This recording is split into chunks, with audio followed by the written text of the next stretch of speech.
Hello, Mike. Sound check. Ayan, sa mapagpalang umaga po sa bawat isa. Happy Lord's Day. Today is Sunday, the first day of the week. It's the Lord's Day. At hindi ho kagaya ng karamihan sa sanlibutan na taon-taon lamang inaalala ang muling pagkabuhay ng ating Panginoong Hesukristo. Every time we as believers come together in the first day of the week, we recognize, we proclaim, we celebrate ang katotohanan na muling nabuhay ang ating Panginoong Jesus. As we have studied last Sunday, kung hindi siya totoong muling nabuhay, uwian na. Pero dahil siya totoong muling nabuhay, walang kabuluhan ang atin hong paglilingkod, pananampalataya at pagsamba. Welcome po sa Sunday morning service. This is Jesus Christ Baptist Church. This is the first part ng ating gawain, ang atin hong Sunday School. At bago tayo pasimula sa atin hong gawain, ay nais ko lang hong sabihin, mamaya ho pagkatapos ng ating worship service ay magkakaroon tayo ng church business meeting. Meron tayong ilang mga bagay na nais hong mapag-usapan ho natin. Okay, so mabilis na announcements lamang yun. Tayo ho'y magsimula, hiningan natin ang ating tagapagpaawit upang tayo'y pangunahan. Tayo po ay magsitayong lahat.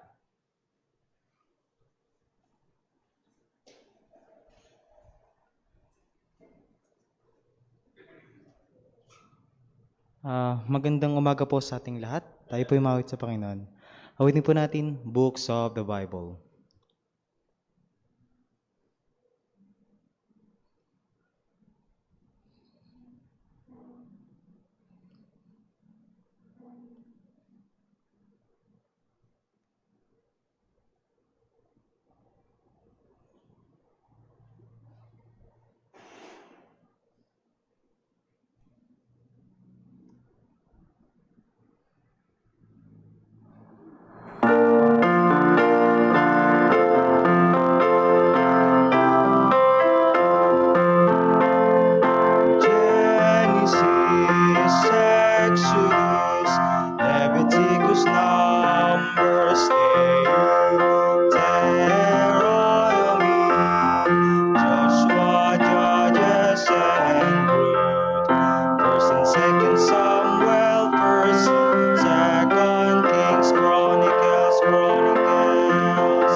Magsipo po na pong lahat.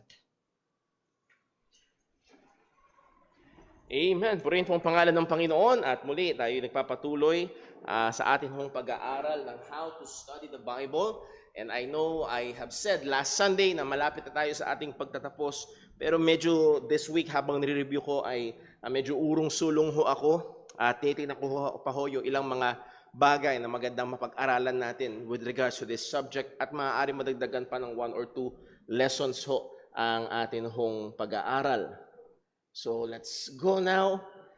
At I try to see it na meron ho tayong mga examples dahil isa ho sa mga malaking tulong ay hindi lang yung basta nalaman natin yung prinsipyo pero nakita natin kung paano ito na i-apply. And I hope na ito rin ay na-apply niyo ho sa inyong mga personal na pag-aaral, pagbabasa, pagbubulay ng salita ho ng Panginoon. So before we go sa atin hong pag-aaral, tayo ho muna ay manalangin. Let us pray. Panginoon naming Diyos, aming Ama sa langit, muli kami po ay nagpupuri, nagpapasalamat sa iyo, O Diyos, sa dakila, banal, natatangi at tunay walang ibang kagaya mo. Ikaw, O Diyos, ay Diyos magpasawalang hanggan, walang pasimula. Ikaw, O Diyos, ay hindi nangangailangan ng kahit ano o kahit na sino. Ngunit narito ang katotohanan, kami ay iyong nilalang upang magbigay luwalhati sa iyo. Salamat sa pribilehiyong ito, Panginoon. Salamat lalo't higit sa dakilang kaligtasan na sumagana sa amin ang iyong biyaya sa pamamagitan ng aming Panginoong Hesukristo. Salamat po sa kapatawaran ng aming mga kasalanan. At Lord, anuman ang aming mga isipin, alalahanin, kabigatan na daladala, lahat ng ito, Panginoon, ay gamitin mo upang lalo kaming itulak sa iyo. At gamitin mo rin ito upang makita namin kung gaano kami kahina, gaano kami kakapos, at aming masumpungan ang aming kalakasan at kapunuan sa iyo. O salamat po, O Diyos, na ikaw ay tapat. Salamat po sa iyong salita na meron kami na maaari naming tungtungan, maaari naming sandalan at kublihan kapag may bagyo.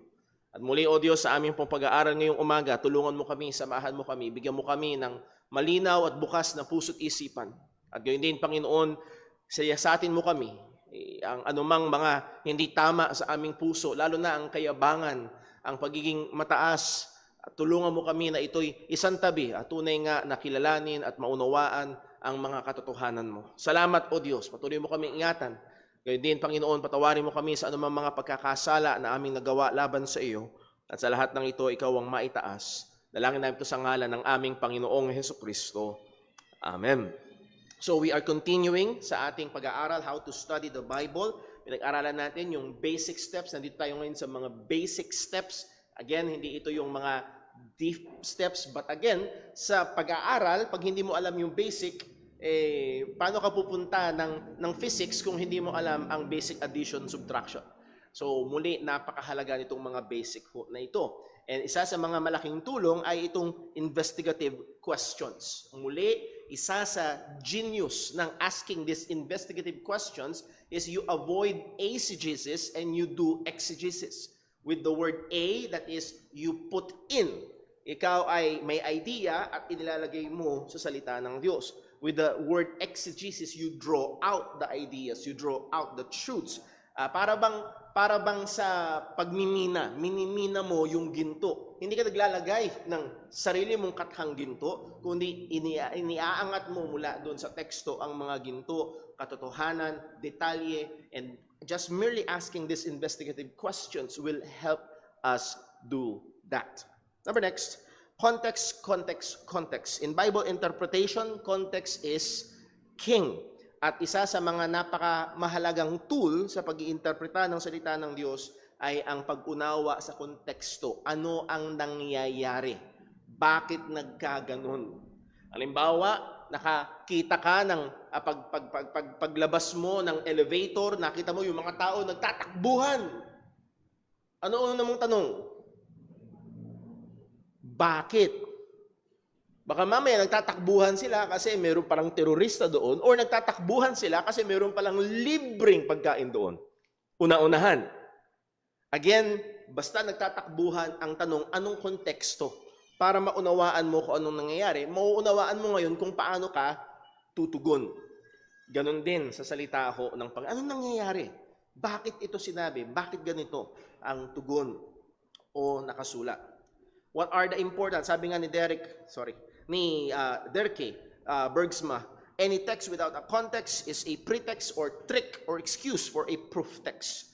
Kaya muli, kahit anong relihiyon kayang patunayan yung kanilang paniniwala because they often use the Bible out of context. They do not consider the context. Isa sa mga magandang konteksto na ating tandaan at madalas pinopoint out ng mga iglesia ni Kristo, Diyos ba yan nagugutom, napapagod, natutulog, namatay? Again, anong konteksto nun? Si Jesus ay nasa konteksto ng pagpapakumbaba. Si Jesus ay nasa konteksto ng pagkakatawang tao, therefore napapagod, nagugutom, natutulog, namatay.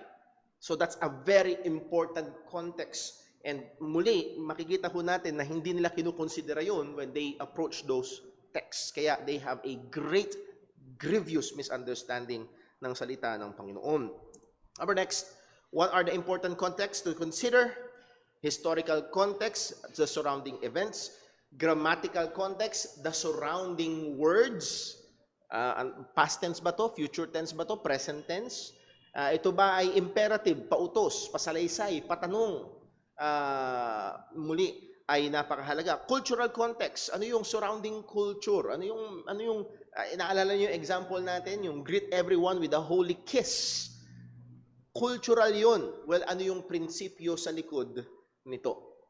Biblical context, nasan ito sa salita ng Panginoon? Ito ba ay nasa isang malaking context nito? Ito ba ay after the death of Christ or before the death of Christ? Isa sa madalas nating pino-point out ay ang tithing. Ang tithing sa Matthew 27:27, sabi ni Jesus, this ought you have done. Kailangan yung gawin. Pero sinabi niya yon bago siya mamatay sa krus. Pero after ng kanyang kamatayan sa krus, walang sino mga apostol ang nagturo sa iglesia na gawin ito. And we contend, why? Because the reasons are already past. Templo, Levites, tapos na yung kanilang ministeryo. So muli, ay imahalaga na i-considera ang biblical context. Kasama na rin dyan yung first fruits offering. Kung narinig nyo na ho. At sa ibang mga Baptist churches, napakalaking bagay nito. At yun yung madalas nilang pinupukpok. And sad to say, ay mula sa maling pagkaunawa. Interpret the historical narratives by the didactic. Yung mga kwento, ating uunawain sa pamamagitan ng mga turo. Anong historical narratives? Storytelling. What happened with the intent of conveying a message. Didactic, ito yung teaching. Direct statements of truths. Naalala nyo yung halimbawa natin si Solomon, sinabi, in state, ayon sa narratives, meron siyang 700 wives and 300 concubines. Yun ay narrative. Sinabi lang kung ano talaga ang nangyari. Pero hindi ito didactic. Hindi ito nagtuturo sa atin na pwedeng magpadami ng asawa. Actually, ang malinaw na utos ng salita ng Diyos ay hindi pwedeng maraming asawa sa isang hari. So muli, makikita natin, interpret the historical by the didactic. Or isa sa mga key ay ito, identify the descriptive and prescriptive. Dinidescribe at nagpe-prescribe. Ang dinidescribe, ito ang nangyari, ito ang itsura. Ang nagpe-prescribe, ito ang gagawin. Nakuha niyo ho? Para bang sa doktor, ito ang nangyari sa pasyente. Pero susulat siya dun sa papel niya na may RX, prescription. Ito yung gamot na kailangan mo, ganito mo ite-take, binibigyan ka ng direksyon. Kailangan natin mag-discern pag nagbabasa tayo ng Biblia, ito ba ay prescription, ito ba ay description. Okay? Magbigay tayo ng halimbawa. Isang sikat na sikat, makikita natin maya-maya sa 1 Corinthians 15:29. Pinag-aralan natin last Sunday, yung 1 Corinthians 15. Ang issue ay resurrection. At merong sinabi si Apostol Pablo sa 1 Corinthians 15:29. Else, what shall they do which are what? Baptized for the dead, if the dead rise not at all. Why are they then baptized for the dead? Now, question, is this prescribing na gawin natin ang baptism for the dead? Or Apostle Paul is describing na meron sa inyong gumagawa ng bagay na ito na tinatawag na baptizing or baptism for the dead. Nako ho ba? Malaking pagkakaiba. So we contend na ito ho ay hindi prescription na dapat natin gawin. Kung hindi dinidescribe lang ni Apostol Pablo, merong nangyayari dyan na ito ang tawag. Bakit nila ginagawa yon kung walang resurrection? Now, is this a description or a prescription? Note, the Church of Jesus Christ of Latter-day Saints, or kilala na Mormons, perform this ritual. Pina-perform nila. Hindi ito paninira. Totoo ito. Tingnan na, mula sa churchofjesuschrist.org, mula sa official website ng mga Mormons, sabi nila, Jesus Christ taught that baptism is essential to the salvation of all who have lived on the earth. First mistake, nagturo daw si Jesus na ang bautismo sa tubig ay essential, kailangan para maligtas. Wrong. Yung thief doon sa cross ay hindi binautismuhan. Ang tugon ng mga apostol doon sa jailor, sa Philippian jailor sa Acts chapter 16, what must I do to be saved? Hindi na sinabing, believe and be baptized. Sabi nila, believe on the Lord Jesus Christ, and thou shalt be saved. Yes, given, later on, nagpabaptize siya, pero yun ay manifestation ng kanyang pananampalataya, at ang kaligtasan ay malinaw, Ephesians chapter 2, verse 8 and 9, is through faith. So, tingnan natin, tuloy natin. Many people, however, have died without being baptized. Yes? May mga kakilala tayo, mga namatay na hindi nabautismuhan. Brother Paul, nabinyagan naman. Well, tuloy natin. Others were baptized without proper authority. Sino ang proper authority? Di syempre sila. Yung baptism ng Mormons. Because God is merciful. He has prepared a way for all people to receive the blessing of baptism. Dahil ang Diyos ay maawain, at sa konteksto nito, siya ay maawain kahit sa mga taong namatay na hindi nabautismuhan ng Mormons. Yun ang konteksto. Naghanda daw ang Diyos ng daan, ng paraan. By the way, wala silang teksto. Wala silang basihan. By performing proxy baptism in behalf of those who have died. So halimbawa, meron akong lolo na namatay na hindi nabautismuhan ng Mormon baptism, kailangan yun para maligtas. Magpapabautismo ako as proxy sa kanya. Church members offer these blessings to deceased ancestors. Individuals can then choose to accept or reject what has been done in their behalf. Sino yung individuals na yun? Na may choice para tanggapin o hindi? Yung mga namatay na. Saan kaya nila nakuha yun? Halimbawa, namatay ka na, nasa impyerno ka, binautismuhan yung anak ko para sa akin. Anong pipiliin ko? Again, this is an official doctrine. At lahat ng yun ay kinuha nila dahil daw may nabasa sa 1 Corinthians 15:28, baptized for the dead.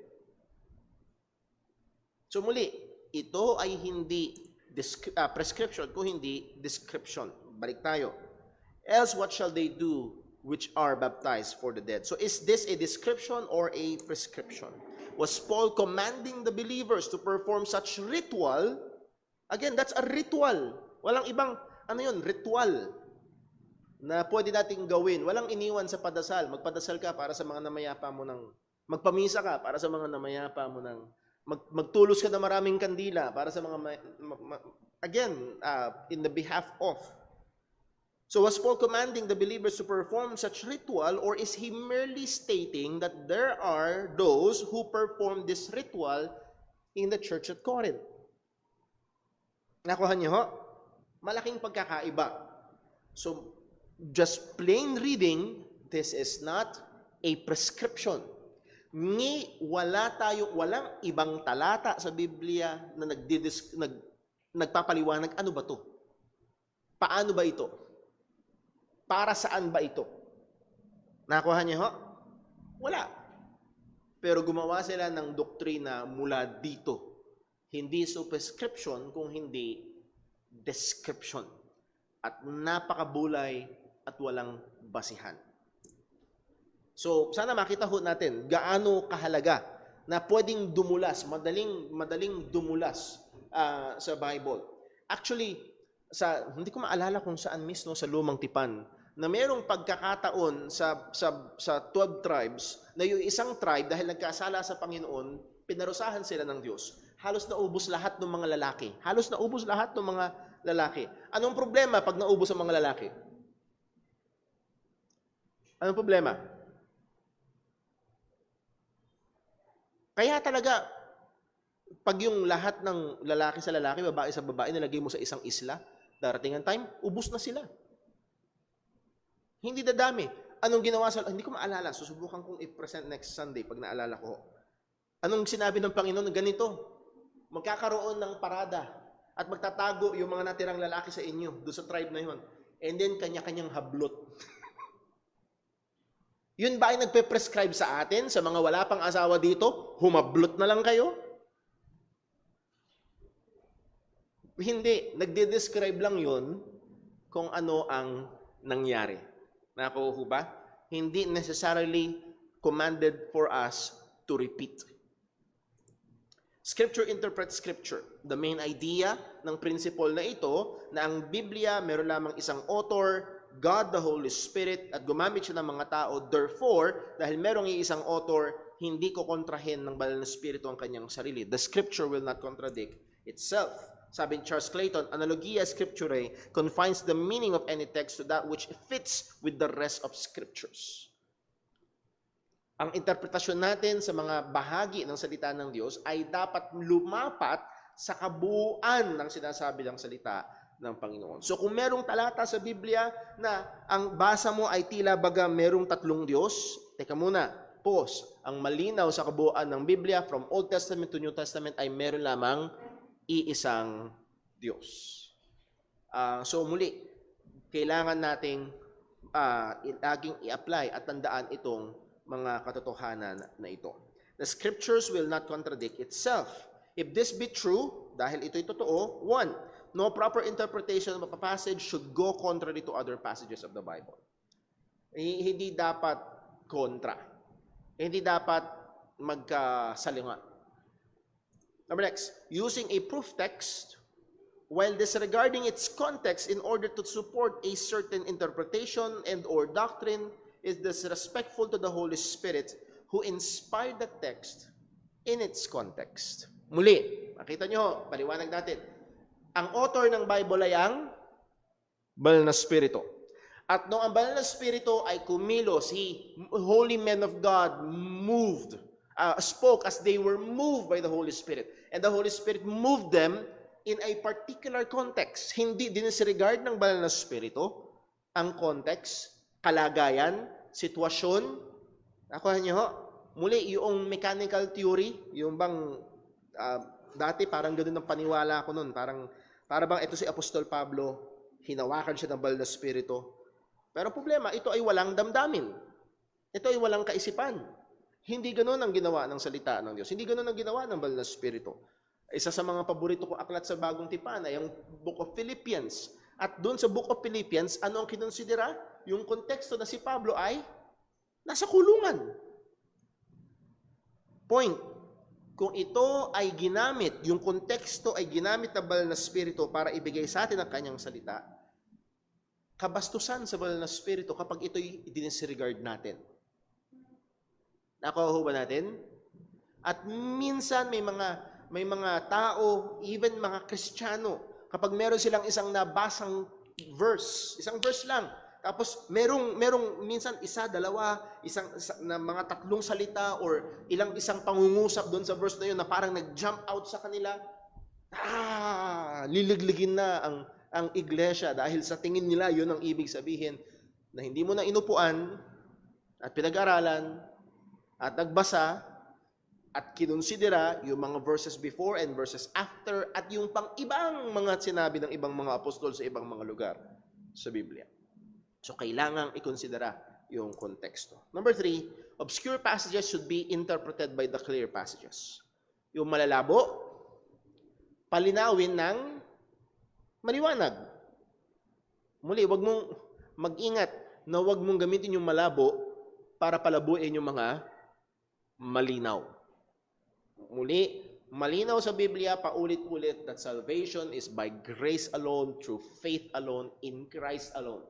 May nabasa kang talata.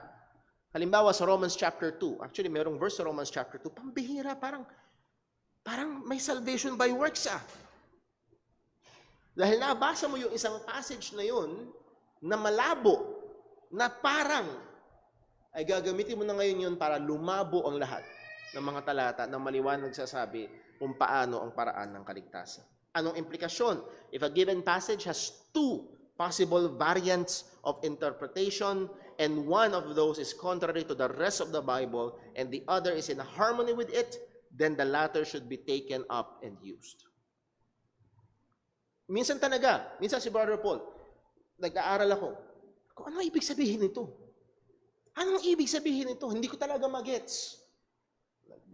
Binasa sa ibang version, meron ulit-ulit na binasa, hindi ko magets. Ngayon, magkukonsulta ako sa ilang mga nauna. Muli, hindi tayo unang nag-aral ng Biblia. Walang iniwan yan sa lalapit kayo. Brother Paul, binabasa ko yung Book of Numbers, tapos sinabi sa Numbers chapter 3, verse 17, ganito. Ano ibig sabihin? Walang iniwan yun. Yung iba sa inyo nagtatanong kay Brother Paul. Si Brother Paul, hindi ko maintindihan, magtatanong ako sa ibang mga theologians. Titignan ko sa ilang mga commentaries. Pagkatapos mong subukang unawain, pag-aralan, talagang at lost ka kung anong ibig sabihin nito. At minsan may mga commentaries na sabihin nila mismo, ang talatang ito ay merong 6 na iba't ibang interpretasyon. Kaya naman pala nalilito ako eh. Kahit ang mga theologians ay merong 6 na iba't ibang interpretasyon sa talatang yun. Now, ang point, alin? Yung bang pinaka-type mo? Yung bang pinakalapat sa gusto mo? Or, you will do the discipline na alin ang pinakalapat. Kapag itong una, kukontra dito. Kapag itong pangalawa, medyo mas lapat. Hahanapin mo kung ano yung lapat sa kabuuan ng Biblia. Muli, magandang ilustrasyon yung napakinggan ko minsan. Parang isang panyo ang mga doktrina sa salita ng Diyos. Ano ibig sabihin? Bawat parte ng panyo na ito, konektado sa lahat. Nakuha niyo, ha? Halimbawa, hinatak mo dito. Ano nangyari? Gumalaw yung ibang lugar. Hinatak mo dito. Apektado yung ibang lugar. Nakuha, ho?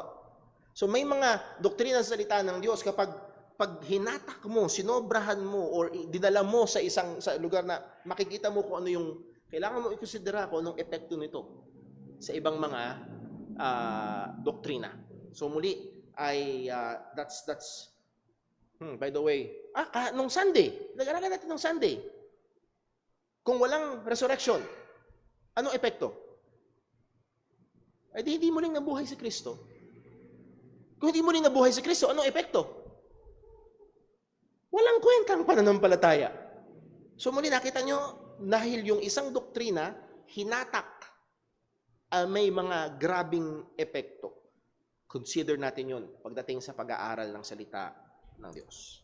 Example, Psalm 51 verse 11. Itong teksto na ito ay pamilyar sa marami at madalas, lalo na kung ang interpretasyon ng ilan o paniniwala nila ay ang kaligtasan sa lumang tipan ay by works. Maraming ganun. Even sa mga Kristiyano, mga Baptist, I'm not saying na kung ang paniwala mo sa lumang tipan ay by works ang salvation ay hindi ka Kristiyano. Meron kang malaking pagkakamali, pero hindi yun nagpapaging hindi Kristiyano sa isang tao. I for one, nung ako'y unang mananampalataya, kasi yun yung naituro sa akin. Pero sa pag-aaral ng salita ng Diyos, malinaw sa Romans chapter 4, Abraham before the law, David under the law, as after the death of Christ, it is by grace through faith. Now, kung ang paniniwala mo sa lumang tipan ay by works ang salvation, therefore, pwede kang maligtas by works. Ang problema, kung ikaw ay ligtas na, pumalya ka sa works. Pumalya ka sa works. Ano nangyari? Mawawala. At isa sa pinakasikat na mananampalataya sa lumang tipan na may big time na pagpalya. Sino? Si Haring David. Nangalo niya, sinubukang i-cover up, hanggang sa huli, pinapatay yung asawa ni Bathsheba. Paano niya pinapatay?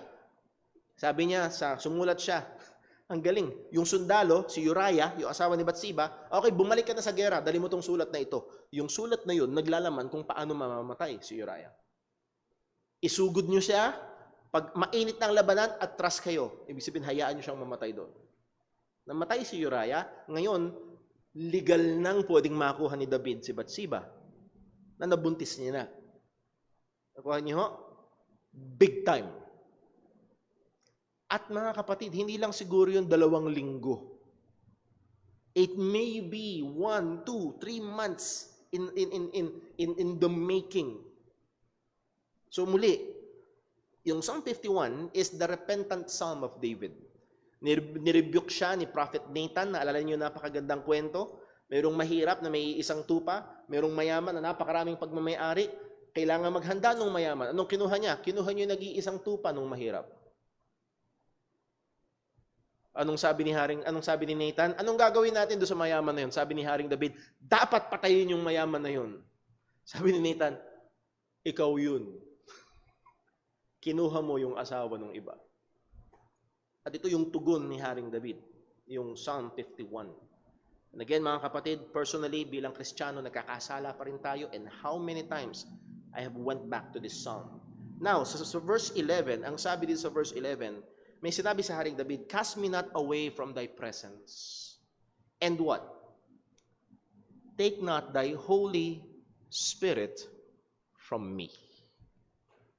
Huwag mong alisin, huwag mong kunin ang banal na spirito mo mula sa akin. Isa sa madalas na interpretasyon ng verse na ito. The Holy Spirit, which is the seal and security of our salvation. Ephesians chapter 1, verse 13. You are sealed with the Holy Spirit of promise. Romans chapter 8, kung nasa sa atin ang banal na spirito, kung ang banal na spirito na nasa atin, ay siguradong tayo bubuhayin ding muli ng Panginoon. Kung ang spirito niya na nagbuhay muli sa ating Panginoong Kristo ay nasa atin, tayo din ay muling bubuhayin ng Panginoon. The guarantee of our resurrection. So, ang banal na spirito ay seal and security ng salvation can be removed. Therefore, salvation can be lost. Kanya ho? So therefore, ang doktrina nila sa lumang tipan, salvation is by works, pag pumalya ka, aalis ang banal na spirito, mawawala ang kaligtasan. Now, may mga nag-a-apply nito, hindi lang sa lumang tipan, kundi maging sa bagong tipan. Kasi kung ang banal na spirito daw ay nasa mananampalataya ng Old Testament at pwedeng umalis, therefore, ang mananampalataya sa New Testament na nasa kanyang banal na spirito ay pwede ring umalis. Kailan? Pag pumalya ka. At sasabihin, gagamitin pa nila yung Hebrews chapter 10, at kung tayo'y, sadyang magkakasala, pagkatapos nating malaman ng katotohanan, ay wala nang haing natitira pa para sa kasalanan. So pag sinadya mo ang kasalanan, pagkatapos mong maligtas, pwedeng mawala ang iyong, nakita niyo na, madaling maghabi, losing salvation na tayo. Na totoo, sinabi John MacArthur, kung pwedeng mawala ang kaligtasan, mawawala. Kasi nagkakasala pa rin ang Kristiyano. 1 John chapter 1, pag sinabi mong wala kang kasalanan, nagkasala ka na. So muli, may mga ang interpretasyon, dahil nawawala ang banal na spirito, pwedeng mawala ang kaligtasan. Siguro iba sa inyo na-encounter na ito. Kaya dati, ang paniniwala din ni Brother Paul sa lumang tipan, nawawala ang kaligtasan. Now, paano natin titingnan ito? So, number 1 interpretation, salvation can be lost. Number 2, or note, the seal of the Holy Spirit is one of the clear proofs of the security of our salvation. Okay, malinaw yun. Ang selyo ng banal na spirito o tatak ng banal na spirito ay isa sa mga malinaw na security ng ating kaligtasan. But, it is not the only basis of our security. Nakuha niyo ho? Hindi lang ito ang dahilan kung bakit tayo nagsaniniwala na hindi pwedeng mawala ang kaligtasan. Let's give an example. Romans chapter 8, verse 33. Who shall lay anything to the charge of God's elect? Imagine ang courtroom, korte, hukuman. Sino makakapaghabla sa iyo para maparusahan ka? Yun ang tanong. Sino bang pwede maghabla sa iyo? Ang sabi ng salita, it is God that justifieth. Diniklara ka na ng Diyos na matuwid. Paano ka pa dadalhin sa parusa? Ang Diyos na ang nagsabing ikaw ay matuwid. Ang sagot ho dyan, wala. Wala nang makakapag-lay ng charge against the God's elect. Verse 34, who is he that condemneth? Sino makakahatol sa iyo para ikaw ay maparusahan? Ang sagot muli dyan ay wala. Bakit? It is Christ that died. Hindi lang yon, that is risen again. Hindi lang yon, who is even at the right hand of God who maketh intercession for us. Meron pa bang makakapag ng kaso sa atin para tayo ay maparusahan? Dahil sa Ama at dahil sa Anak, ang sagot, wala. Verse 35, may tanong, who shall separate us from the love of Christ? Sino maghihiwalay sa atin sa pag-ibig ng Diyos? Again, yung pag-ibig dyan ay hindi yung, mahal na mahal kita, gagawin ko ang lahat para sa iyo. Hindi yung pag-ibig na yun. Ang pag-ibig ng Diyos sa Bible, ang main context nito, 1 John chapter 3, 1 John chapter 4. Paano pinakita ng Diyos ang kanyang pag-ibig sa atin? Ibinigay niya ang kanyang bugtong na anak. Tama? So ang pag-ibig ng Diyos sa Bible, madalas, largely, lalo na sa bagong tipan, ang context noon is the saving love. Ang nagliligtas sa pag-ibig ng Diyos. Again, basahin natin ito with that truth. Who shall separate us from the love of Christ? Paano pinakita ng Kristo yung kanyang pagmamahal sa atin? Namatay siya sa krus para tayo maligtas. Question, sino ang makakapaghiwalay sa iyo doon?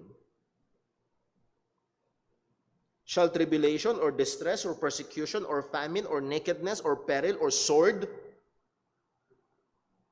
Ang mga totoong Kristiyano, hindi maihiwalay doon. As it is written, for thy sake we are killed all the day long. We are counted as sheep for the slaughter. Nay, hindi yan nay. Nay or no. In all these things, we are more than conquerors. How do we conquer? By our own perseverance? No, through Him that loved us. For I am persuaded that neither death, nor life, nor angels, nor principalities, nor powers, nor things present, nor things to come, nor height, nor depth, nor any other creature shall be able to separate us from the love of God which is in Christ Jesus our Lord. Question, may makapaghihiwalay ba sa iyo sa nagliligtas sa pag-ibig ni Kristo? Pwede bang mawala ang kaligtasan? Ang Ama ang nagdeklara sa iyong matuwid. Si Kristo ay namatay para sa iyo. So, ang punto lang nito ay ito. The seal of the Holy Spirit is one of the clear proofs of our security, pero hindi lang yun. Our salvation is the work of the Father, the Son, and the Holy Spirit. Its security rests in all of them. Dahil ang ating kaligtasan ay gawa ng Diyos, that is the triune God, the Father, the Son, and the Holy Spirit. Therefore, ang security ng ating salvation ay nakaangkla hindi lamang sa banal na Espiritu kung hindi sa Diyos. Okay? Nakuha? Now, subukan nating, mga kapatid, kaya natin inaano ito para makita nyo kung paano natin i-process. Magbibigay ako ng halimbawa, paano pwede natin i-process ito. Okay, ang Ama, ang Anak, ang banal na Espiritu. Okay, kung yung Psalm 51 verse 11, i-interpret ako na applicable sa bagong tipan, pwedeng umalis ang banal na Espiritu, nahadun pa ang Ama at ang Anak. Nakuha niyo ho? Mawawala ba ang kaligtasan? Hindi. Kahit pilosopuhin mo na wala lang yung isa, ay meron pang dalawa. Secured pa rin. Now, hindi ako naniniwala na pwedeng mag-alsa balutan yung isa, then maiiwan yung Ama at ang Anak. Because the triune God is in unity in the work of our salvation and in the keeping of our salvation. We are kept, sabi ni Peter, 1 Peter 1:5, we are kept by the power of God. And that's the triune God. Will the Holy Spirit work contrary? Kung hawak ng Ama, again, ang sabi ni Jesus, walang makakaagaw sa kanila sa aking kamay. Ang Ama na mas dakila sa akin, nagsugo sa akin, ay walang makakaagaw sila sa kamay ng aking Ama. Kung ang Ama at ang Anak ay committed sa security ng mga mananampalataya, tingnan nyo yung banal na Espiritu will work in contrast. So muli, nakikita ho natin, paano natin yung doktrina Na pag nagkasala ka, iiwan ka ng banal na Espiritu, therefore pwede mo wala ang kaligtasan. Pag hinatak mo yun, may mga naapektuhan. Now, ano ang tama? Number 2, second, and I propose na ito ang tama at best understanding. David is not talking about eternal salvation, but of the kingly position or anointing. Napag-aralan na natin ito minsan. Ang pinupunto ni David ay hindi yung kanyang kaligtasan. Take not away thy Holy Spirit from me. Kundi ang pinupunto ni Haring David ay yung kanyang kingly position. Remember, nagkasala siya kay Bathsheba nung siya ay hari. By the way, siya ba ang unang hari ng Israel? Hindi. Sinong unang hari ng Israel? Listen, sinong unang hari ng Israel? Si Saul. Question, si Saul ba ay nagkasala sa Diyos? Yes, si Saul ba ay nireject ng Diyos bilang hari? Yes. David saw what happened to King Saul. Ano nangyari kay King Saul? Sa 1 Samuel 15:23, for rebellion is as the sin of witchcraft, and stubbornness is as iniquity and idolatry, because thou hast rejected the word of the Lord. Ito ay si Prophet Samuel kay King Saul. Because thou hast rejected the word of the Lord, he had also rejected thee from being king. Nireject ng Diyos si King Saul. Next, sa 1 Samuel 16:13, then Samuel took the horn of oil and anointed him, at yung him dyan ay si David. Nung pumunta siya sa bahay ni Jesse, naakutan niya si Abinadab yata yun. Oh, pogi, macho, tangkad, ikaw na yun. Sabi ng Panginoon, no. Nakatingin ka lang sa labas, ako ay nakatingin sa puso. At sabi ni Samuel, wala na ba? Wala ka ng anak? At kahuli-hulihan, ay meron pang isa, yung bunso na handun sa mga tupa. Tinatawag si David. At ito na yung nangyari. And then Samuel took the horn of oil and anointed him in the midst of his brethren. And the, what? Spirit of the Lord came upon David. Ito ba ibig sabihin naligtas si David? O itong Spirit of the Lord ay sumisimbolo doon sa anointing ng pagiging hari? Nako, doon siya konektado. From the day forward, so Samuel rose up and went to Ramah. Then nangyari naman kay King Saul. So verse 16, but the Spirit of the Lord what? Departed from Saul. So makikita natin yung rejection kay Saul bilang hari, at yung anointing kay David bilang susunod na hari, at yung representation, yung anointing, yung presensya ng banal na Espiritu, at ito'y konektado sa pagiging hari. Hindi eternal salvation ang usapan. Balikan natin. So David is not talking about eternal salvation, but the kingly position and anointing. The second interpretation does not contradict many clear passages in the Bible, that our salvation is truly secured in God and must be taken as the correct interpretation. Nakuha ba? Well, pwede mong kunin, pwede umalis sa banal na Espiritu, pwede mo wala ang kaligtasan. Ang problema, marami kang wawasakin. Or, merong isang interpretasyon na maliwanag ang koneksyon nito sa pagiging hari. At dahil alam ni David na nagkasala si Saul, inalis ng Diyos si Saul bilang hari, at ngayon nagkasalang big time si David, ano maaari gawin ng Panginoon? Alisin si David sa pagiging hari. Remove not thy, or take not thy Holy Spirit from me. So hindi ito about eternal salvation or security of salvation. This is about the kingly position. At sinasabi ni Haring David, wag mo ko i-reject. Please, wag mo ko i-reject bilang hari. Nakuha niyo ho? Walang sisiraing talata sa Biblia. At malinaw yung katotohanan. So again, yung exercise at pag-a-apply nito ay napakahalaga. Interpret the vague with the clear. Nasabi natin kanina, yung malabo, interpretahin noong malinaw. There's a danger of some, pinaliwanag natin kanina, tawanan natin. Progressive revelation.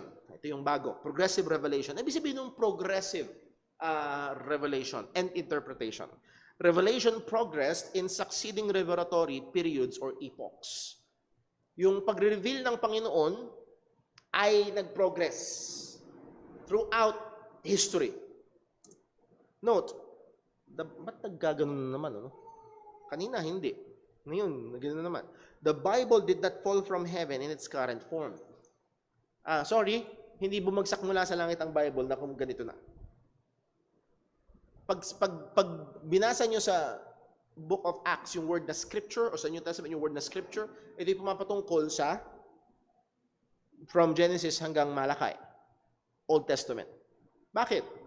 Wala pa yung New Testament scripture. To be written pa lang yung karamihan sa kanila. There are things, para maunawaan natin to, there are things revealed to us in scripture that was not revealed to John the Baptist. May mga alam tayo ngayon na hindi alam ni John the Baptist. May mga alam si John the Baptist na hindi alam ni Isaiah. Nakuha nyo? Kasi different periods of time sila nabuhay at merong dagdag na revelasyon ng Panginoon mula nung sila ay pagkatapos silang mamatay, nag-reveal pa ang Panginoon. Nakuha ho ba? So may progress ang revelation ng Diyos. Isang halimbawa, and the scripture foreseeing that God would justify the heathen through faith preached before the gospel unto Abraham, saying, in thee shall all nations be blessed. Nagamit ko na itong halimbawa dati. The gospel of our salvation, merong pamilyar na salita dyan. Ano yung salita? Gospel. At sa atin, kung medyo familiar na kayo, sa 1 Corinthians chapter 15, ang gospel ay the death and resurrection of our Lord Jesus Christ. Therefore, actually, napakinggan ko mula sa isang pastor sa Amerika pa, Jesus' death and resurrection was made known to Abraham. Sinabi daw ng Diyos, nireveal daw ng Diyos kay Abraham, way back in the Old Testament, sa book of Genesis, ang kamatayan at muling pagkabuhay ni Jesus. Simply because, merong isang word na pamilyar sa atin. Anong word na yun?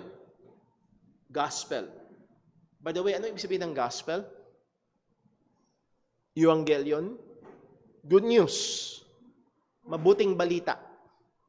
At ang mabuting balita sa atin, later revealed, ay si Jesus ay namatay para sa ating mga kasalanan at muling nabuhay sang-ayon sa that is the power of God unto salvation. Now, the question is this, nung panahon sa Genesis kay Abraham, what was the good news? Yung bang death and resurrection of Christ? Actually, konting basa lang, maiiwasan mo ang maling interpretasyon. Yun ang interpretasyon ng pastor. Yung daw gospel dito, sa Galatians 3:8, yung gospel daw dito is the death and resurrection of Christ. Actually, konting basa lang. Preach before the gospel unto Abraham, saying, ano yung sinabi? That Jesus will die and resurrect? Or, in thee shall all nations be blessed? At yun yung sinabi ng Panginoon kay Abraham. Sa pamamagitan mo o sa iyo, mapagpapala ang lahat ng mga nasyon. And yes, we know na ang pinakalundo niyan, ang fulfillment niyan ay ang ating Panginoong Jesucristo. Pero ang sinabi ng Panginoon kay Abraham ay hindi mamamatay at muling mabubuhay ang Mesiyas. Ang sinabi ng Panginoon kay Abraham, yun yung gospel kay Abraham, in thee shall all nations be blessed, and Abraham believed God, and it was counted for him unto righteousness. As Romans chapter 4 said. So muli, dito makikita natin may yung progress ng revelation. Ang nireveal ng Diyos kay Abraham ay yung Abrahamic covenant. Ang nireveal ng Diyos sa atin is the new covenant, the New Testament, sealed in the blood of Christ. Yun ang further revelation. Nag-progress ang revelation sa atin. So when we look at the Bible, we must consider yung progress ng revelation. Again, saying, in thee shall all nations be blessed. It is not the gospel, it is not the gospel preached unto Abraham. Hindi yung death and burial and resurrection ni Kristo, kung hindi, in thee shall all nations be blessed. Another example ng progressive revelation na kailangan natin consider, Acts 7:38. This is he that was in the church. Kung paano nabasa natin yung word na gospel, death and burial of resurrection, dinadala natin doon sa lumang tipan. Narito na naman, church. At tingin natin, lalo na sa iba, Baptist Church. No. Kahit si John the Baptist ay hindi Baptist na kung paanong tayo ay Baptist. So, muli ho, this is he that was in the church in the wilderness. Now, for time's sake, tuloy natin. Some has taken this as a proof text that the church, that is the New Testament church, itong church, kagaya natin, lalo na kung local only, ang interpretation nila o paniniwala nila, that the church, that is the church as we know it today in the New Testament, was already existing in the Old Testament. May mga naniniwala. Tinanong ka, kailan nag-start ang church? Kailan? Ay, sabi ni Jesus, Matthew 16, I will build. Pasok sa Matthew 16. Tayo ay naniniwala sa Acts chapter 2. Pero mayroon mga naniniwala, kaya kong patunayan sa iyo na ang church nag-i-exist na noong lumang tipan. Ito yung proof text nila. Again, yung word na church ay inuunawaan nila, ininterpret nila as the church right now in the New Testament time. Ano ibig sabihin ng church? Ecclesia, galing sa word na ecclesia sa Greek, doon galing yung word na iglesia, ecclesia, ek meaning out, kaleo meaning called, ecclesia called out, mga tinawag palabas. At merong grupo ng mga tao na tinawag ng Diyos palabas ng Ehipto. Sino sila? Mga Hudyo, mga Israelita. Sila yon. Yung church ngayon sa Bagong Tipan ay composed ng Hudyo at mga Hintil. Ephesians chapter 1. Wala nang divide. One new man na tayo. So iba yung church ngayon, iba yung church na tinutukoy dito sa Lumang Tipan. This is a form of anachronism. Ano yung anachronism? Ano ba yan? Parang ano to? Anaconda? Hindi. Anachronism. An anachronism from the Greek word ana, meaning against, and chronos, meaning time, against time, is a chronological inconsistency in some arrangement, especially a juxtaposition of people, events, objects, language, terms, and customs from different time periods. At dito, madalas na nagagamit yung language terms. Yung language term sa New Testament na church, ini-apply sa Old Testament. Yung language term na gospel sa New Testament, ibinabato sa Lumang Tipan. Ang tawag doon ay anachronism. Dangerous. Na pwedeng mag-lead sa maling interpretasyon na nagbubunga ng maling doktrina. Ano yung maling doktrina? Nag-i-exist na ang church ng Lumang Tipan. Anong maling interpretasyon at katuruan? Sinabi ng Diyos kay Abraham na ang Mesiyas ay mamamatay at muling mabubuhay.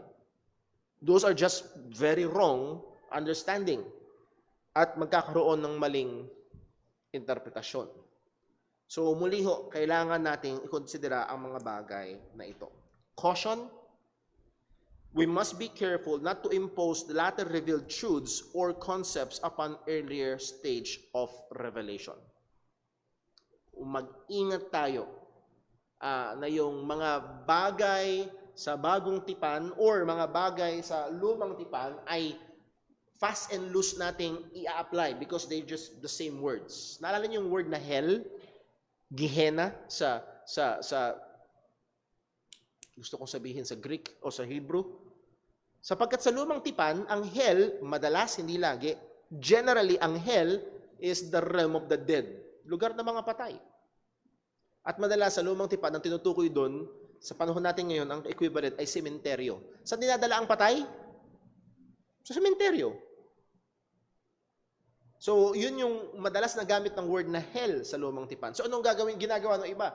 Yung gamit na yun sa word na hell sa Lumang Tipan, ina-apply sa Bagong Tipan. Pero may malinaw na ang sabi sa Book of Luke na yung mayaman, iminulat niya yung kanyang mata sa hell.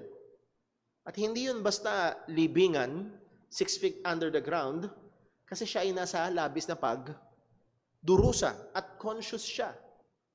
So muli, yung hell sa Bagong Tipan at hell sa Lumang Tipan, malaki ang pagkakaiba. Kailangan mong ikonsidera yung context. Okay? So mag-ingat ho tayo. Vice versa. Muli, isang halimbawang paborito kong ginagamit sa Proverbs, he that winneth soul is wise. At madalas, ilang beses ako nakaparinig ng preaching noon, he that winneth soul is wise. Mag-soul winning tayo, mga kapatid. Ang tanong, yun ba ang ibig sabihin sa Proverbs? Ang ibig sabihin ba ng Proverbs mag-evangelize? Meron na bang door-to-door knocking? At yun ba yung ibig sabihin ng Book of Proverbs? Ang nangyayari, hindi natin tinanong yung Proverbs, anong ibig sabihin nung winneth soul dyan? Ang ginawa natin, we performed a form of anachronism na yung term na soul winning na ginagamit natin ngayon, inilalagay natin agad sa lumang tipan. So, naglalagay tayo ng salita sa salita ng Diyos. So, muli, pag-aralan nyo ano ibig sabihin ho noon. So, muli, napaka-gandang challenge ho yun. Number next, unifying themes. Ito tayo matatapos. Unifying theme or themes. Pwedeng singular, pwedeng plural, and interpretation. Sa pag-unawa ng salita ng Diyos, there must be a single unifying theme.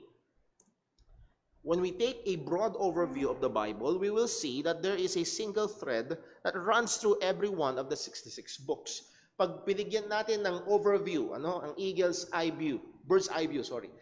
view ang Biblia, makikita natin na merong let's use the word sinulid na pula na nakatawid sa lahat ng 66 books na konektado sa lahat sa buong Biblia.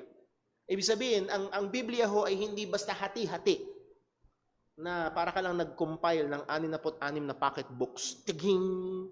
No. Subukan mo mag-compile ng 66 na pocket books, walang koneksyon.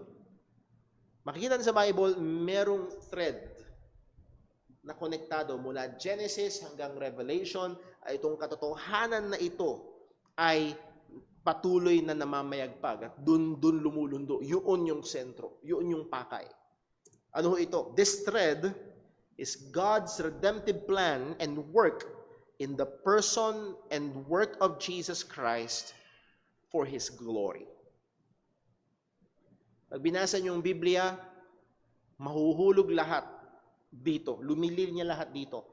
Ang plano ng Diyos para magligtas sa pamamagitan ni Jesus kung sino siya at yung ginawa niya para sa kaluwalhatian ng Diyos. Genesis 3:15 pa lang, nangako na ang Diyos, may dudurog sa ulo ng ahas, yung binihi ng babae. Doon pa lang pinangako na si Jesus. Actually, sa Genesis chapter 1 pa lang, ginawa si Adan sa sa Romans chapter 6, yung nag-aralan natin, yung parallel between Adam and Christ, meron na. Nung na-realize ko, kung hindi ko napakinggan, nabasa ko, bakit hindi inubos? Nung panahon ni Noah, bakit niligtas si Noah at yung kanyang mga anak at yung kanyang pamilya? Masyado bang mabait si Noah? Actually, hindi. And Noah found grace. Hindi siya worthy. Kasi nakasumpong siya ng biyaya sa harapan ng Panginoon. Bakit? Kung inubos ng Diyos lahat, mapuputol yung lahi. Yung pangako na sinabi ng Diyos sa Genesis 3:15, malalagot. At merong isang pamilya, nagtuloy-tuloy pa rin yung linya through Noah. Pagdating sa kwento ni Joseph, anong pangako ng Panginoon nung pinagpala na ni Jacob yung kanyang mga anak? Sinabi niya sa tribe ng Judah, hindi hiwalay ang scepter. That's a sign of authority. Saan lumabas ang ating Panginoong Hesukristo? Sa tribe of Judah. Again, nakikita natin tuloy-tuloy. Bakit nung panahon binasa niyo ng Book of Esther? Sa Book of Esther, ano yun? Sa ba maitutulad yun? Sa Book of Esther, muntik maubos ang lahat ng Hudyo. Pinag-iinteresan hindi si Naaman. Si Naaman ba yun? Sino yung mga Sunday school teacher? Sino yung gusto magpapatay sa mga Hudyo? Kasi inis siya sa mga Hudyo. Yung pinlano niya para mamatay yung mga Hudyo, yun ang ginamit sa kanya. Anong nangyari? Protektahan ng Diyos. Bakit? Nangako siya na dadating ang tagapagligtas sa lahi ng mga Hudyo. Again, yung thread sa salita ho ng Panginoon. Hanggang sa ang pinaka-climax nito ay dumating nga ang Mesiyas at siya ay namatay para sa ating mga kasalanan at muling nabuhay. At tutuloy-tuloy pa yan, naghihintay tayo hanggang sa kanyang muling pagbabalik.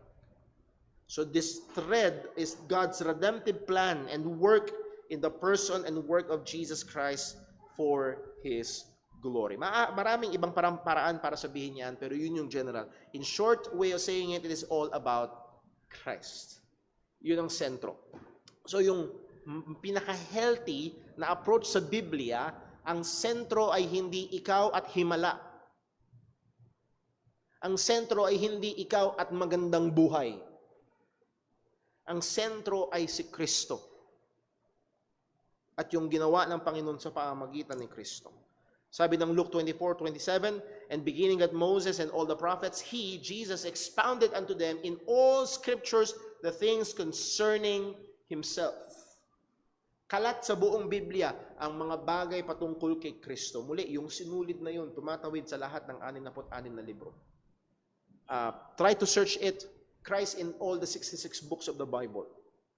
Merong maganda, hindi ko maalala ngayon, pero Christ in all the 66 books in the Bible. Sa Luke 24:44, and He said unto them, these are the words which I spake unto you while I was yet with you, that all things must be fulfilled, which were written in the law of Moses, Pentateuch, the first 5 books, in the prophets, all the written of the prophets, and in Psalms, all the poetries, buong lumang tipan, sabi ni ang ating Panginoong Hesus, concerning me. So, buong lumang tipan ay hindi concerning sa mga kwentong hiwa-hiwalay. That's why, naalala nyo si David and Goliath? Sa mga Sunday school teachers, paano nyo uunawain si David and Goliath? Paano, concerning Christ? Isa yun sa mga challenges. How is this concerning Christ? Muli, David and Goliath, si Kristo ay tinatawag na anak ni David. And how will you interpret other stories na hindi mo pupuwersahin, kundi ito talaga ay tumuturo, may plano ang Diyos, may ginagawa ang Diyos. Yes, maaaring may mga moral lessons na kailangan at magandang matutunan ng mga bata. Pero hindi yung mga storya sa Biblia ay hindi lang pampatulog sa mga bata. Kundi yung mga storya sa Biblia ay nagtuturo na merong darating na tagapagligtas. It is then wise to consider our text, whether it be in the Old Testament and New Testament, and how does it relate to the whole plan of God in the redemptive history, which finds its apex and fulfillment in the death and resurrection of Christ. Kulang actually yan. At yung kanyang muling pagbabalik. So, nasan man tayo sa Biblia, sorry to say, sa masyadong mga poging pastor, hindi pastor ang sentro. Hindi pera, hindi himala. Hindi yung magandang buhay mo ngayon ang sentro. Ang sentro ay si Kristo. This is especially helpful in understanding many Old Testament stories to arrive at a Christ-centered understanding and not merely a moralistic meaning. Hindi lang siya be ready, be ganito, be like Daniel, be like Joseph, be like no, ito'y tumuturo. So yun yung challenge sa atin. So doon magtatapos ang ating Sunday School. I hope itong mga basic steps na ito, broad principles ay makatulong sa atin sa pag-unawa ng salita ng Panginoon. Meron ho bang may tanong? Ay, si Virgil. Pakintay lang po yung mic.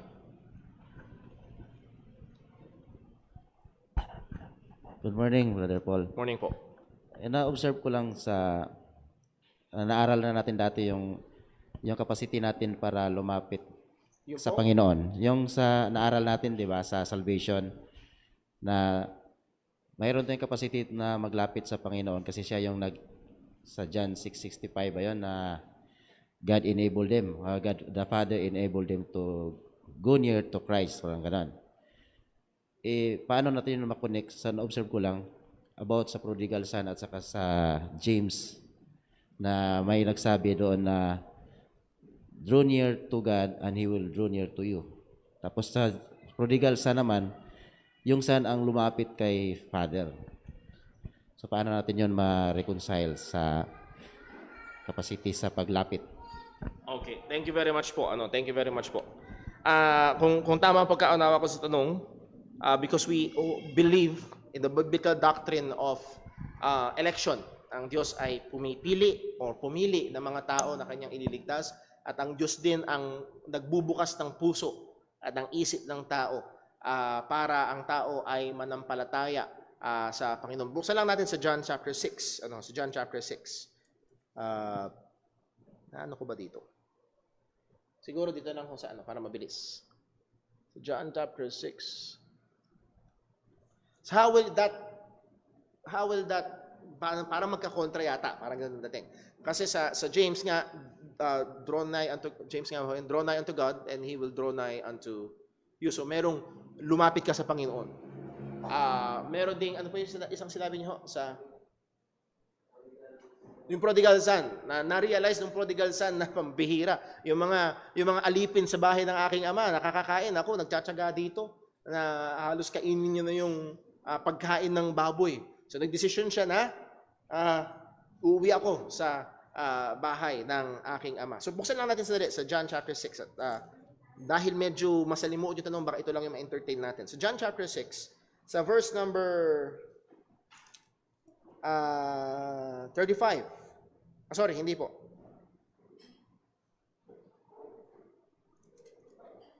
Hindi ko yata namarkahan dito. Dahil lang po Ayun, 65, sorry. John chapter 6, verse number 65. Ano po ang sabi? Jesus said, therefore said I unto you, nakita na ho ba? Said I unto you, that no man can come unto me. Hindi humalabo yung lengguwahe ni Kristo. Meron daw bang tao na kayang lumapit kay Kristo? Hindi may, sa mga English teachers or English good, ano pagkakaiba ng may and can? May I speaks of permission, pwede ba? Can I speaks of ability, kaya ba? Ang sabi ni Jesus, hindi niya sinabing no man may come unto me. Hindi niya sinasabing wala kayong permission. Kaya nyo, pero wala kayong permission. Ang sabi dito ni Jesus, no man can come unto me. Walang kayang lumapit sa akin. At yung paglapit dito kay Jesus, yung paglapit sa Kanya sa pamamagitan ng pananampalataya sa kadiligtas. So si Jesus mismo nagsabi, walang may kayang lumapit sa akin. No man can come unto me except it were given unto him of my Father. Liban, salamat sa Diyos merong liban. Kasi kung natapos si Jesus, walang kayang lumapit sa akin, walang maliligtas. Pero tingin ko, nandito na rin yung sagot, liban na ilapit sila o ibigay ng Ama. Therefore, dun sa imbitasyon ng salita ng Diyos, draw nigh unto God and He will draw nigh unto thee.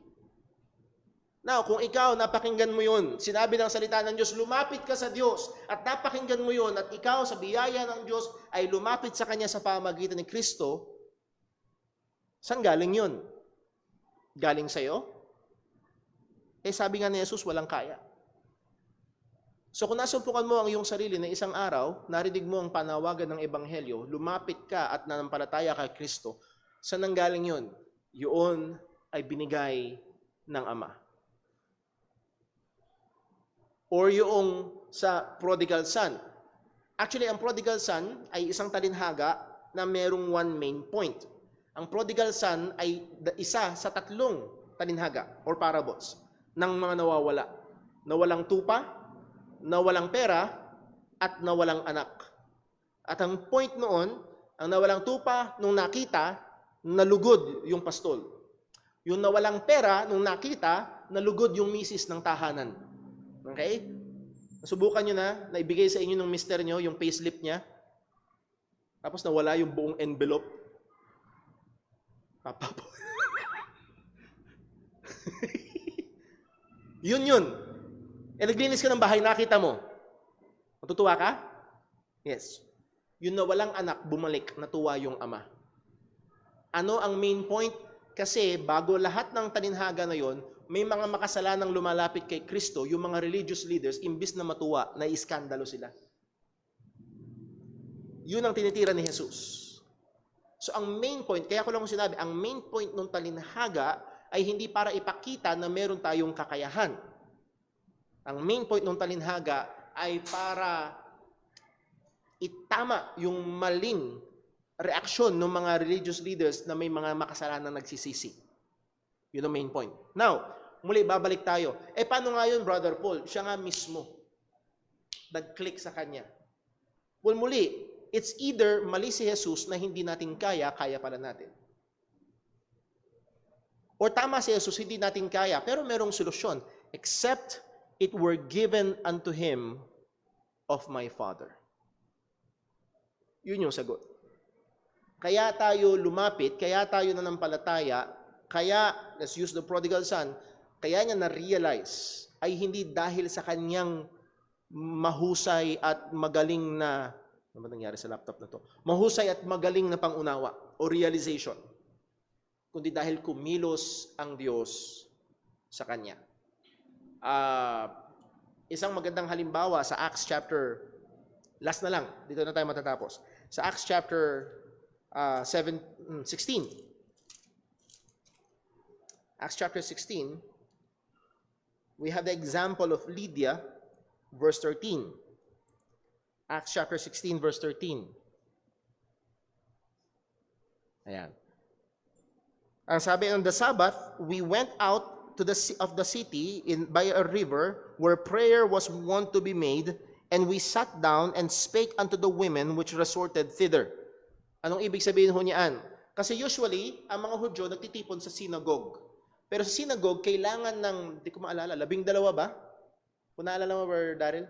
12 o 13 mga ama ng tahanan para makapagbuo ng 12 yata, representing 12 tribes. Kailangan meron 12 tatay at pamilya para makabuo ng synagogue. Ngayon, pag sa isang syudad, masyadong konti yung Hudyo. Nagpupunta sila sa river. Doon sila nagpe-pray. So, dito ay walang synagogue. So, nagpunta sila sa river kasi alam nila na doon nagpupunta yung mga Hudyo pag walang synagogue. At nasumpungan nila ang ilang mga Hudyo, particularly mga babae. Ang sabi dito, by the riverside, where prayer was wont to be made, and we sat down and spake unto the women which resorted thither, verse 14. And a certain woman named Lydia, a seller of purple of the city of Thyatira, which worshiped God. She is a God worshipper. It's either siya ay isang Hudyong babae na negosyante, o siya ay isang hentil na proselyte. Okay? So she's a God worshipper. She worships the God of Israel. She heard us. Nangaral sila Pablo, narinig niya yung pangangaral. Ano ang sinasabi ng Bible? Hindi kaya ng tao. Ang natural na reaksyon ng tao ay lalayo sa Panginoon. Pero ang sabi diyan, verse 14, whose heart the Lord opened. Binuksan ng Diyos yung puso. Ano naging resulta? That she attended unto the things which was spoken of Paul. Hindi ito pansin ng makasalanan. Maaaring, kagaya ko, nung ako ay elementary, high school na, second year high school, yung Bible study na ginagawa dito sa IC tuwing alas 9 ng gabi yata yun noon. Alas 8 hanggang alas 9 ng gabi. Ako, storbo naman tong Bible study na to. Naka-short lang ako, nakasando. Pogi pa rin. Pero all throughout, laging storbo. Pero merong isang particular na Bible study na binuksan ng Diyos yung mga mata ko at puso ko. Dalawa lang. Makasalanan ako, si Jesus ay tagapagligtas na makasalanan. At doon ako sumampalataya kay Kristo. Hindi natin alam, hindi ko alam noon na binuksan ng Diyos ang puso ko. Akala ko noon ako pa ang nagbukas ng puso ko. Pero ang Diyos ang nagbubukas ng puso. So to answer, the short answer, how will that be? Yes, pumili ang Panginoon. All that the Father had given me, sabi ni Jesus, shall come unto me. And he that cometh to me will I no wise cast out. So ang main point ay hindi ikaw ba'y pinili. Ang main point ay ito, ikaw ba'y lumapit na. Ikaw ba'y sumampalataya na? Dahil pag lumapit ka at sumampalataya ka, hindi kayo tatakwil. At pag lumapit ka at sumampalataya ka, makikita mo, hindi pala dahil sa iyong sarili, kundi dahil merong Diyos na kumilos, naglapit sa iyo sa Ama, nagbukas ng iyong puso. Kaya, lehitimo pa rin ang imbitasyon. Invite lang tayo ng invite sa tao na manampalataya kay Kristo. Hindi natin alam kung sino sa kanila ang pinili ng Panginoon. Pero ang sabi ng Diyos, yung mga pinili niya, ilalapit niya. All that the Father hath given me shall come to me. I hope na nasagot ho. So hindi siya magkakontra, kundi napakaganda pa nga na meron talagang naliligtas at meron tayong pag-asa sa atin hong evangelism. Well, for the lack of time, doon na lamang ho tayo titigil. At kung meron pa ibang mga tanong, pwede ho kayong lumapit sa akin. Nandiyan din yung ating mga kamanggagawa like Brother Daryl na well able sa pwedeng sumagot sa inyong mga katanungan. Tayo po ay manalangin. Panginoon Diyos, aming Ama sa langit, salamat po sa katotohanan mo, salamat sa pagtuturo mo, at salamat sa iyong salita na pwede naming pag-aralan at binigay mo sa amin ito upang kami ay matuto, malaman ng iyong mga kalooban at katotohanan. At tulungan mo nawa kami, O Diyos, bigyan mo kami ng dagdag pang disiplina sa pag-aaral at magawa namin ito ng may kaayusan at may pag-iingat upang kami, Panginoon, ay malayo sa anumang kamalian at maprotektahan mula sa mga kasinungalingan. Muli, O Diyos, ikaw pong patuloy na maitaas sa buong gawain na ito. Pagpalain po maging time ng fellowship po namin. Lahat ng ito dalangin namin sa ngalan ng aming Panginoong Hesukristo. Amen. Magkaroon ho tayo ng 15-minute break. 10:15 ay magsisimula ho ang atin hong worship service. God bless po.